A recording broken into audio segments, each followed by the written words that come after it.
Hi, I'm Sarah Hagan with Career and Student Employment Services at Western Michigan University. And today we're going to talk about resume writing. But before we dive in, I want you to jot down two quick resources. First, our department website, which is wmich.edu/career. On our website, you'll find lots of resources to help with resume writing, interviewing, job searching. It's a great resource. Next is our department email, which is WMU-Handshake@wmich.edu. You can email us your resume for a critique or any other questions that you might have, and someone on our staff will get back to you within 24 to 48 hours. So let's get started. First, I want to outline the components of a resume. These are all the pieces that should be included on your resume, from top to bottom. At the top is your contact information, including your name. Next would be an objective statement if you want to include one. This is an optional section. Third would be your education. And then the bulk of your resume is the fourth section, your work experience. If you have additional student organizations, volunteer experience, or some skills you'd like to highlight, you can put those in another section at the bottom. So we're going to dive into each of these sections in more detail. First, your contact information. This should be at the top centered of your resume so that people know who you are and how to contact you. Most importantly, you need to include your email and your phone. Your mailing address is optional, but these are the two places where an employer is definitely going to try to contact you. So make sure you're using a professional email and that you have a professional voicemail greeting. You want to check them both often. Employers can reach out to you at any time, so you want to be prepared for that. Next is your objective statement. Again, this is an optional section, but we encourage it because it can really give some more detail behind who you are and what you're looking for. You want this to be employer-focused and what you bring to the table, not necessarily all about you and what you want. So a great example of an objective statement is creative, social media savvy, graphic design junior seeking a summer internship to utilize teamwork and problem-solving skills.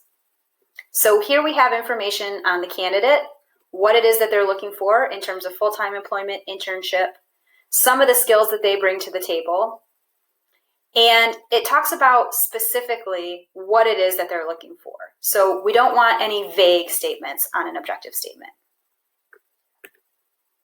Next, with your education, you don't need anything from high school anymore, so you want to include any colleges that you've earned a degree from, or specifically what you're studying here at Western.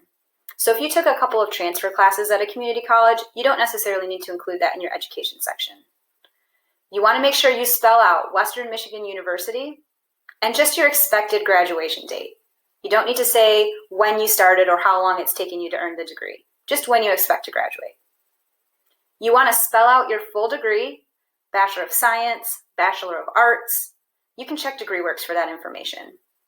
And then list your major, any minors. If your GPA is a 3.0 or above, you want to include it on your resume. Study abroad, WMU signature, the honors college, those could be some additional things that you could include in your education section. Like I said, your work experience should be the bulk of your resume. You really want to detail the work that you've done, how you completed it, and give some specific concrete examples of what an employer is going to get when they hire you. So for example, this person worked as a server at Applebee's. You need to include the name of the place you worked, your job title, and as you can see over on the right-hand margin, include the dates that you worked there, month and year. And then you want to include accomplishment statements. Typically, you have between 3 and 5 accomplishment statements that are bulleted underneath the name of the place that you worked. So here's an example: communicated customer orders to kitchen staff to ensure food was properly assembled in a timely manner. Really what this means is you took orders and delivered food. But the way that we've detailed this, we're starting with action, we're describing accomplishments, and it's not just a task, took orders, delivered food. You're talking about the skills that you've used, what you did, how you did it, and why. That end result is really important. Your other section can include awards, scholarships, honors, campus involvement, volunteer work, any skills, maybe technical or software related. So here we have some examples where you list this sort of like a job entry. So the WMU Math Club, and you were the president from September 2019 until now. Again, the dates are going to line up on that right-hand margin, just like they do with your education and your work experience. Here's an example of a completed resume, including all the components that we just talked about. So at the very top, we have the student's name, their phone number, and their email address. If you do have a portfolio that you'd like to include, you could put that in your contact information. Again, a strong objective statement, followed by the education, some specific experience that's related to the job the student is applying for, along with additional professional experience, some of the software proficiency, again, that technical skill you might include, and some campus involvement.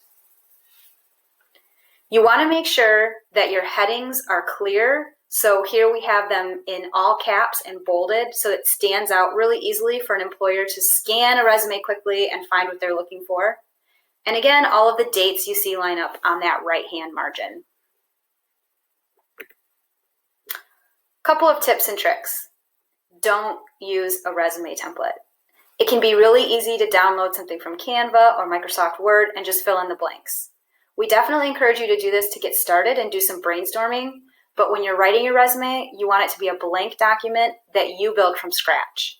A couple of reasons. One, formats are structured and you can't really move the information around if you want to. It makes it really difficult to edit. Also, if you use the same Canva template that everybody else has used, your resume will blend in with everyone else's. You want to make sure that it stands out. Your resume should only be one page for undergrad students. Once you go into graduate school or you have some more work experience, you might be able to expand that to 2 pages, but make sure you keep it to a tight 1 page. Be prepared to speak positively about your experiences. If it's on your resume, an employer is going to ask about it. You want to use keywords from the job description in your resume. A lot of employers use applicant tracking systems, which scans resumes for specific keywords that they're looking for. If there's key skills in a job description, you want to make sure that you have some examples of those on your resume. Your references will go in a separate document, so you don't include them with resume, and you submit them when an employer asks for them. Be sure that your paper is clean and wrinkle-free and staple-free. If you're emailing it, convert it to a PDF so that formatting is locked in place and the employer gets your resume in the version that you want it. Once you've finalized your resume, you've had someone from our office take a look at it, we want you to upload it to Handshake and make it visible to employers.